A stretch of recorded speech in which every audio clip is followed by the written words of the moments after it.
This week on the 167, we help wrap up the Reset series, and we give Pastor Cam a makeover that I think might stick. You will want to stay around for this one on the 167.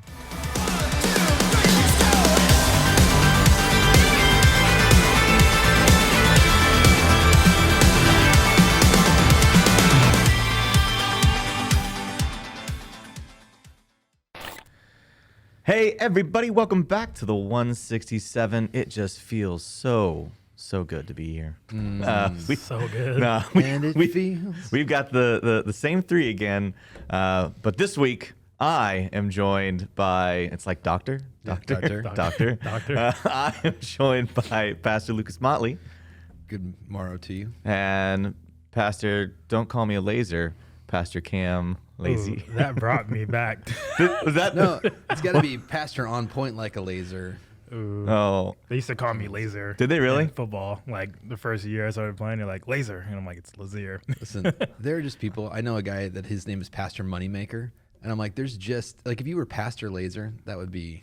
It's the same, like the same way that I wonder, like we had a dentist named Dr. Moeller Oh my in gosh. the town I grew up in. And it was a small town. I'm like, how did that happen? Fate has written his I destiny. know. I wish my name was Cash so I can see like Pastor Cash Money. Oh, no. Oh, no. All right. Flow dollar. Hey. Guys, I'm throwing you a curveball this morning. I'm deviating from the script to open up this morning. If you didn't watch the message from this last week, you should pause and go back and watch the message because the theology and everything leaned heavily upon Miley Cyrus. I mean, yeah. Yes. Isn't that a theological stance that every Christian takes? And so to open things up, you have to listen to one song for the rest of your life, and you only can choose between Achy Breaky Heart or Party in the USA. What are you taking? Ooh. And it's on play all the time. Why is this it's Party in the USA? Yeah, it's Party in the USA. I'm like, this is an unpopular stance. I don't even not like that song. I don't think I've heard the entirety of Achy Breaky Heart. So I might be missing out on something Okay. amazing. Tell my What if we swap Party in the USA for Wrecking Ball? Wrecking Ball. You still... That song slaps, and like That song is good. it's like I have a version of it that an emo band covered it. Yeah. I mean, like if I have to listen to Miley Cyrus sing it, that's a harder decision. But like fine. just the song, like Well, and to be fair, Man. like while we have many things to say about Miley Cyrus' choices, her voice is actually very solid. Like when she sings Jolene Yeah. with Dolly Parton, Oh, yeah. it was legit. I'll give her that. Wow. There's That's a tough question I'm still thinking about. there's still this thing where it's like Taylor Swift, old Taylor Swift, I'll listen to it 100%. New Taylor Swift, I'm like pass. Yeah. But So- like that Party in the USA and Wrecking Ball is right in that transitionary period where I'm like the Climb kind of thing. I'm Sure. like, Oh oh yeah. yeah, I'd listen to Oh that. my gosh, so the climb. I'm like, do you think you're gonna be stuck with the climb for the rest? It's the Climb. The climb is good. I know. Oh my gosh. So clearly, thinking about this all day. the later Cyrus has trumped the older Cyrus in preference. That's fine. But another thing that I also feel super bad about because Pastor Cam was amazing this morning and he brought me a Groundhouse coffee, which if you're watching, you can see I have right out here. He also made a mistake and texted Pastor Lucas and I during the sermon and was like, fun fact. I thought we were going to start with. I thought that's where you were going. We were going to start with this. I'm like, I have to hear this story. I mean, I'm laying it out. So Cam, do you want to lay the story out for us? Yeah, so middle school Cam, picture me, Afro kid, scrawny, in middle school, 7th grade. Turned 13. April 25th is my birthday. Please mark that in your calendars. Ooh. Please. I'm turning Shameless 20. Shameless plug. So turned 13. And my friends thought it'd be cool. At the end of the day, they said, hey, we have a birthday present for you. So I said, okay, cool. But they said, you got to wear it the rest of the day. This is 5th period. We had 7 periods. So I had a good 3 plus hours to wear this. And so, I didn't know what it was. So 5th period comes around, give me a box, they open it up. And this is like in the height of of Hannah Montana. Like Hannah Montana is blowing up, all that stuff. It's probably near the end of it, but like it's still pretty popular. I opened up the box and it's a Hannah Montana blonde wig, like the wig that she puts on in the show To become Hannah Montana. to become Hannah Montana. And I was like, oh, I have to wear this thing all day. And the interesting thing about that is I don't understand the concept of brushing hair. Like you got to brush out your wigs and all that stuff. So I'm just like, I put it on, I'm whatever in Just it. Like blown out. I'm blown out. And I don't realize that like hair gets tangled. So I had it on for like 20 minutes and then I did something to it and the whole thing became like one long dread. Oh, man. To wear all day. And like kids, like they would check on me like between periods and make sure I was wearing it. So like by the end of the day, I have this like really just tight, there's leaves in it. It's like this one long dread. I looked awful on the bus ride home wearing my Hannah Montana wig. So it was great. I think I still have it. Can we put a call out right now? If you're watching this on social media at all, if you are from Cam's Past and you have a photograph of this, we absolutely have to have it Well, posted. so here's the great thing. Some things you don't need a photograph of because sometimes you feel inspired. And oh my you go gosh. out Whoever's and listening to this, you need to switch over to YouTube right now. immediately. During the sermon, I immediately switch over to Amazon when Cam sends this, and I look up Hannah Montana wigs, and That I'm looks like, exactly like it. Oh So- man. it is brand new, so no one's been in it. So, I don't know how we're going to get leaves in it by the end of the podcast, but I we're bet it gonna will solve happen. Oh man, my oh no, yes. oh no, It takes me back. It takes me back. This is so. Oh, I think that's what I did. And then it's a vibe. It's a vibe. You immediately have to go to YouTube for this Oh, because man. us describing it. I think we just boosted our YouTube views.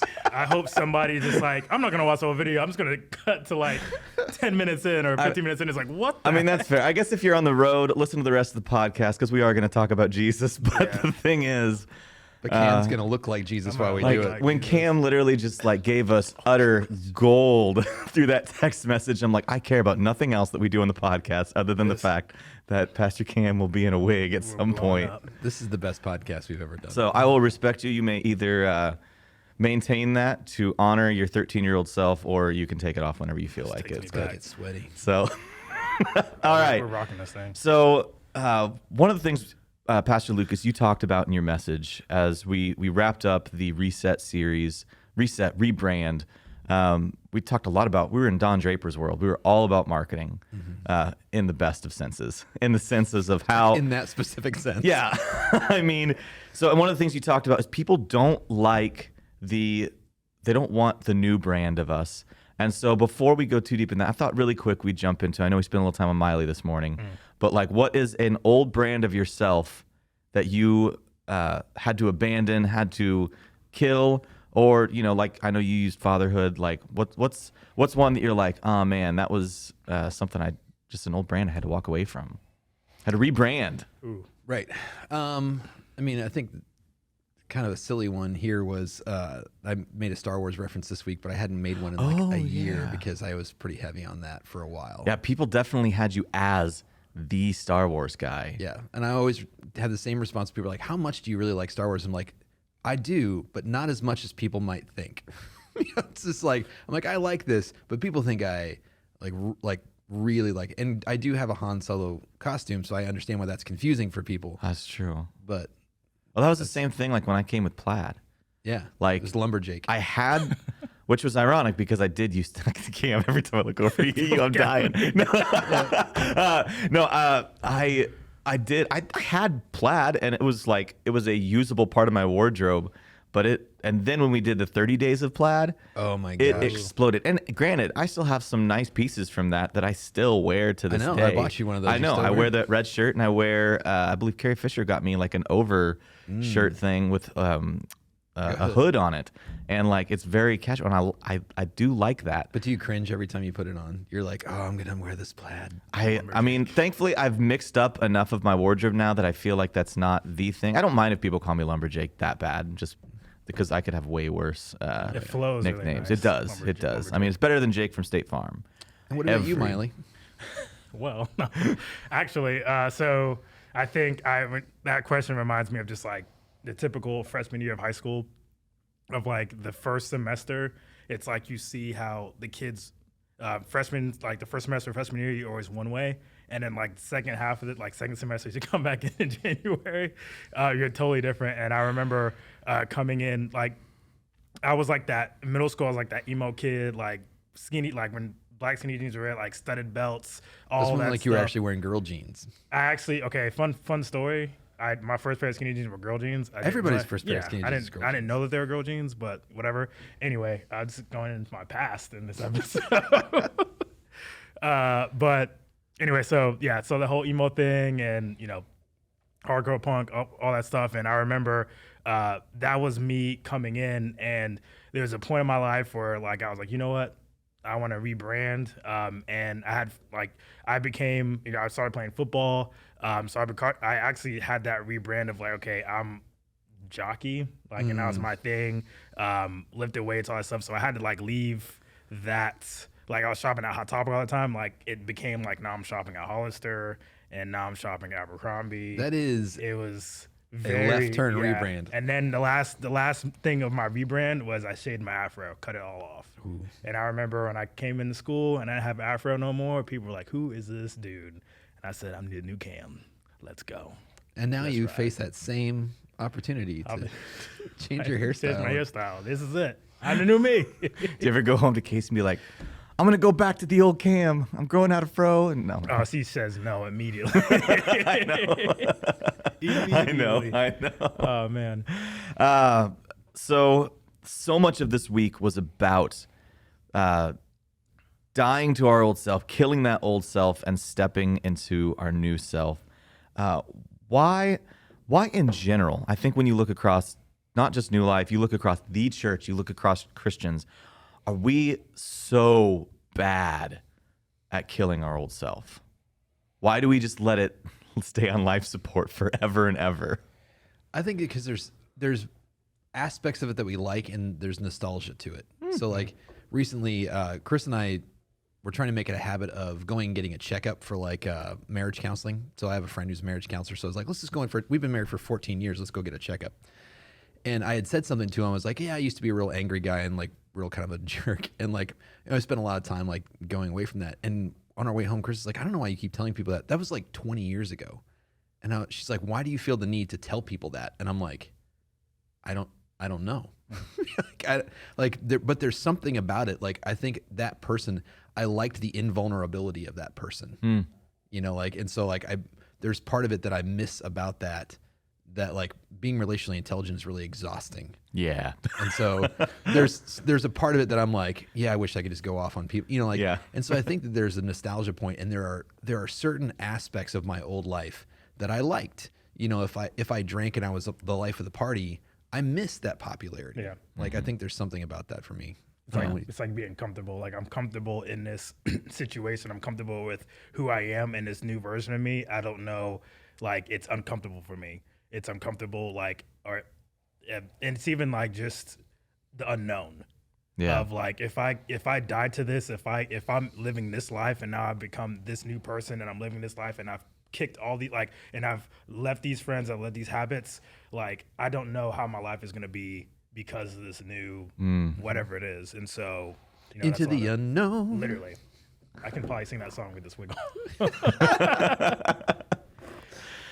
So what's the kind of natural lead in off of that is, you know, you're stepping into new things, but what's the difference between just simply doing some new things, but actually being a new thing? Because I know that was one of the things that you mentioned, Pastor Lucas, in it, that you are a new thing, not just simply, well, you know, I'm going to take up cross country skiing. I mean, that's obviously, or I'm going to take a whole different identity. I'm going to take up being nice to people or something. Yeah. But like, you are actually you're a new Jim. You're a new whatever. I almost said Pam because I'm like, my brain went immediately to The Office for some reason. Yes. No, for me, I think it is ownership of that. Mm-hmm. Because as long as you own the old you and you try and tweak that, you're just playing with dials. You know what I'm saying? It's like, if I said, hey, listen, you've got a surround sound and you can play with the highs and the mids and the lows, or I will buy you a new surround, you know, like, that's something where it's like, oh, that's just automatically going to have better drivers in it. Like the guts of it are going to be different. And I think being a new person, as long as I'm clinging onto that old identity, I'm never going to fully commit.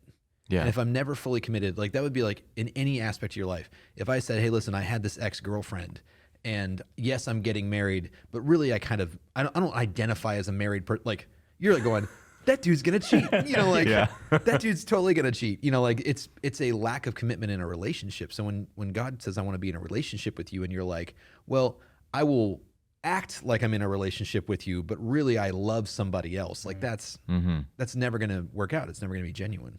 Yeah. I think even with that, I think though, with being a new thing, like in order to be that new thing, you have to do new things. Like I think there's that difference, but I think also like if I want to be this new person, if I want to be healthier, if I like spiritually, physically, whatever it is, you have to do new things in order to become that of like, okay, I want to be healthier. I need to stop. I need to drink more water. You know, like that's a step to being healthier. Like I'm going to now start drinking less soda and drinking more water. I'm going to work out more. I'm going to do all those things. And now over time, I now become this new person, this new thing. But I totally agree. I was just like, like I like I think sometimes it's like I'm even like thinking through this with our message on this Wednesday night of just like the things that you have to do, the steps that you have to take, like the change that you want to see is based off of the steps that you like, the steps that you do, the things that you do to be like down the line. You're like, okay, now I'm a new person. Like I'm new.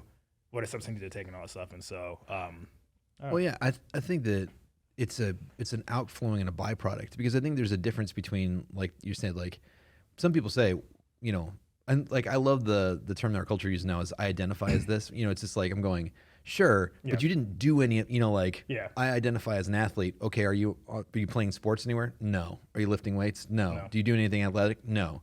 But I identify. I'm going, you cannot, like, if you truly accept that identity, you will act out of that identity when you're saying, you know, like, I'm an athlete. Okay, well, athletes don't drink soda; they drink water because it deoxygenizes your blood. You know, like I'm like, and so when I sit down and somebody asks me my order, and I say, you know, what do you want to drink? I think I'm an athlete. I order water, not, you know, I can order whatever. You know, like there's a difference there. Yeah. True. Yeah, I think, and it's the interesting thing that, you know, psychology is catching up to what God already laid in the foundations of stuff, where you'll hear a lot of people say, a lot of non-believers even give that thing when people are like trying to quit smoking or something. They don't say, oh no, thank you, I'm trying to quit. You say, no, I don't smoke. Yeah, I'm a non-smoker.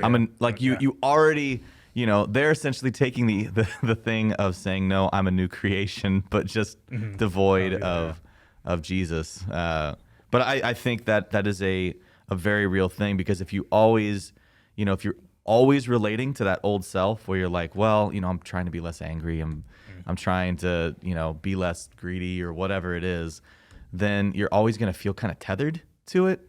Where if you're like, no, I'm new, then that doesn't hold claim over you anymore. Well, and I don't know what you think about this, because I think this is kind of a controversial stance that I take with people a lot of times, where they've had abuse or trauma in their life. And I'm like, the more that you cling to the old you, the more that rules your life. And so I try and walk this really narrow line of like, I've used that example before where somebody's like, somebody abused me. I'm like, no. That was the old you. And I'm like, I'm not denying reality. Yeah. But in the certain sense, as long as you keep covering, you know, it's just like, no, I am somebody who's abused and I operate out of trauma. I just have developed a lot of filters. And I'm like, that sounds exhausting. Yeah. Like, why wouldn't you just, you know, that's like saying I broke my arm once. It's like, well, yeah, but you wouldn't keep re-breaking it over and over and over again. Like, you would break your arm, you'd set it, you'd reset, you'd let it heal, you know, and then you'd say, hey, this is that scar. It doesn't hurt me anymore, but I have a scar from it and I remember it, but I'm not operating. Like my arm is not still in a cast. Yeah. So I don't know if that's too harsh to people depending on the circumstances, but.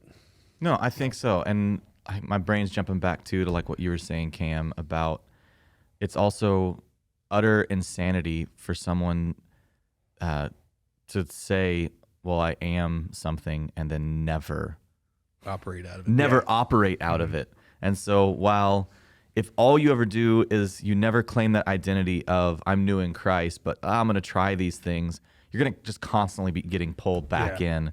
But on this inverse of that or whatever, the flip, if you are like, well, I'm a new creation in Christ, doesn't matter. I'm still doing everything I ever did before. Right. But It's like those daily affirmations of like, I'm this. Okay, well, what are you doing to help that affirmation of like, okay, I'm a confident person. Okay, how have you operated in confidence today? Well, I had an opportunity and I was like, I was shy. Yeah. It's like, well, you're not confident. Like, Let's do it. Let's go. Let's well, do it. Yeah. and I personally identify as a family of 4 whenever I eat a box of mac and cheese. Yep. And so I And think you operate out of that. those are my favorite memes where people are like, this clearly says that I'm a family of 4. I'll eat a whole box of stovetop stuffing. I don't care. And it's like, come on, why are you gonna do me like that?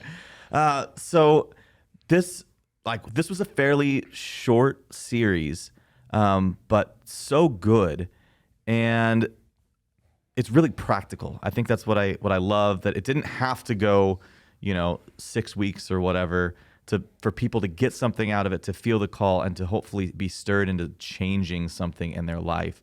Like, what are the practical steps people should be walking in to live in that new, to claim the new, whatever it is? Like what do you guys have for them?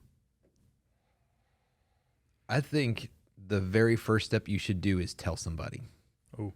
So I tell people this all the time. I'm like, in the Bible, it doesn't say confess your sins to God in your head before sleepy time. It says confess your sins one to another and pray for each other. Yeah. And so I'm going, if you have suffered some kind of trauma, abuse, even if it's just your in-laws are totally on your nerves and you have this anger in your heart and you can't get rid of it, like, people start to notice that stuff. You're like, I've been really short with my wife and kids. Like I feel anger growing within me. You got to tell somebody, because sometimes you can't do that by yourself. Like, sometimes you can, kind of be in the word and, you're doing battle with that, but it's so much healthier. Like, that's why we have programs like Freedom. It's why we have life groups. It's why we have discipleship is not a, it's not a solo sport. It's a team sport. And so I would say tell somebody, get an accountability partner. Every man that I have worked with to get out of pornography that's the whole thing, is you have to come out in the open with it. Yes. Then you have to take the step to go tell your wife. And Yeah. then you as a couple, then you have to convince the wife, hey, this isn't something where you're going to battle your husband. This is something where you and your husband are going to battle lust. Yes, Like, you're together. gonna- So, I mean, you need a partner. Like, you need, like, so that was a tweetable line. Discipleship is a team sport. Yeah, I was Yeah. like, So- I need to write that down. That was good. I think one of the things is give yourself grace.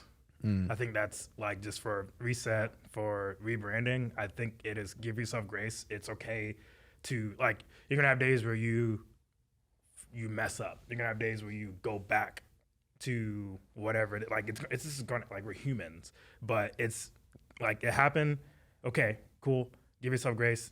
Keep on going. Yeah. You have another day. And the thing is, I know we talked, like, the last podcast about, it always goes back to exercise and getting healthy, but like, you talked about It's beginning of the year. Let's honor.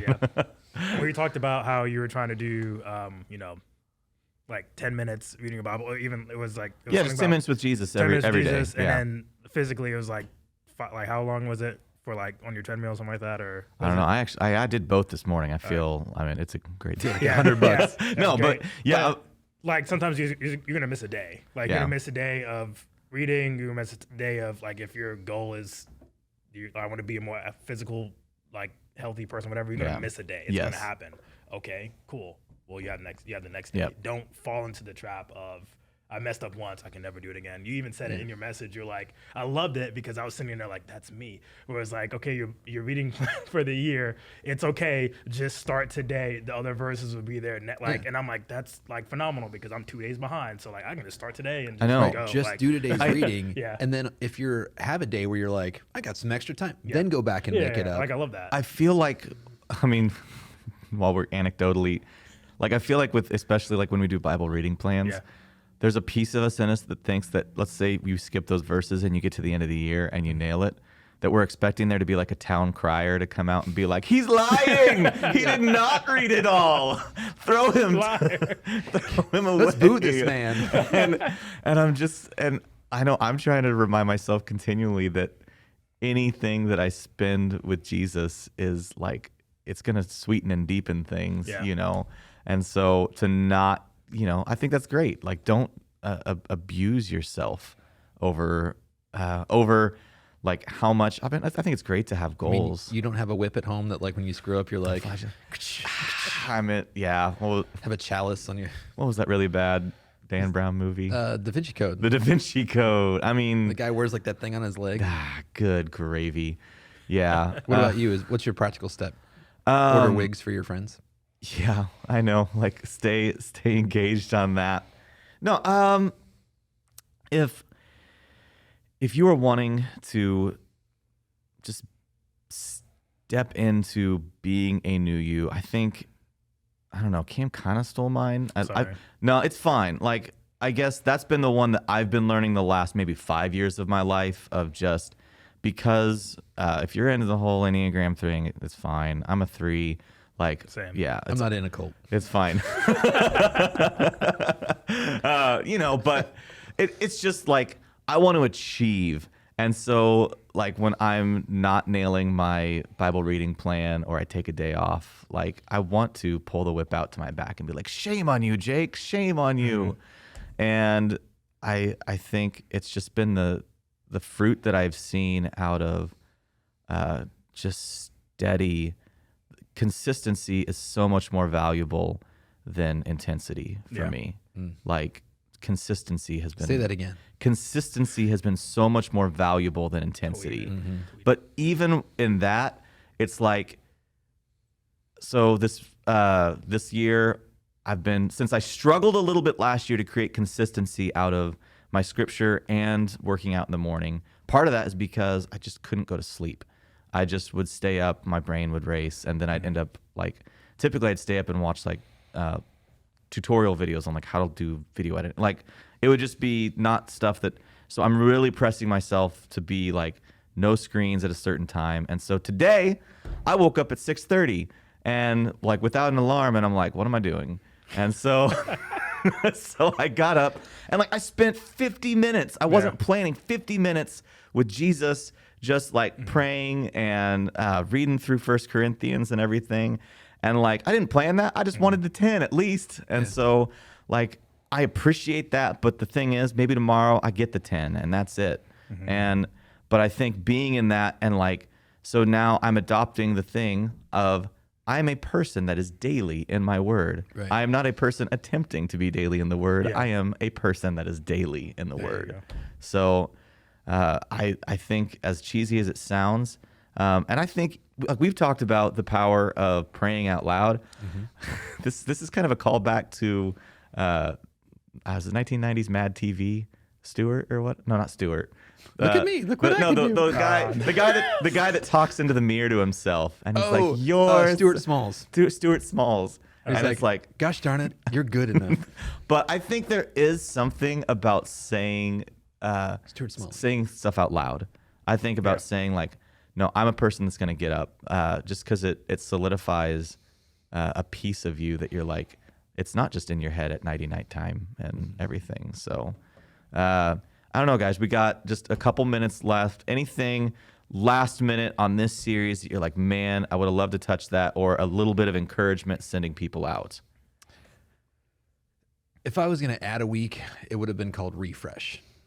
Like, because like after this, it's like, like when you refresh your browser, it's like that, where it's just like, yeah, every once in a while you just need to refresh it because it updates, so it's like that where, so it's like, okay, allow yourself that progress. Like you just said, I've been really consistent with that. Great. Refresh your browser. Ooh, now I'm somebody who spends it in the daily in the word, but also just to refresh yourself. Like you push hard for a little bit and make sure that you are refreshing and, spending time.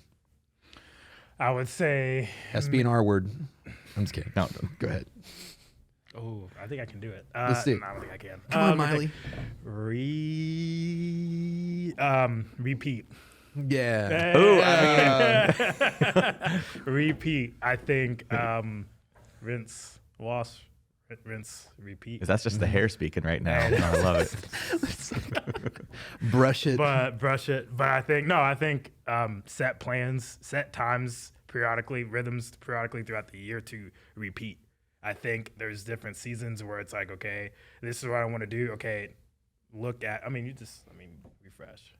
Yeah. Same. Yeah.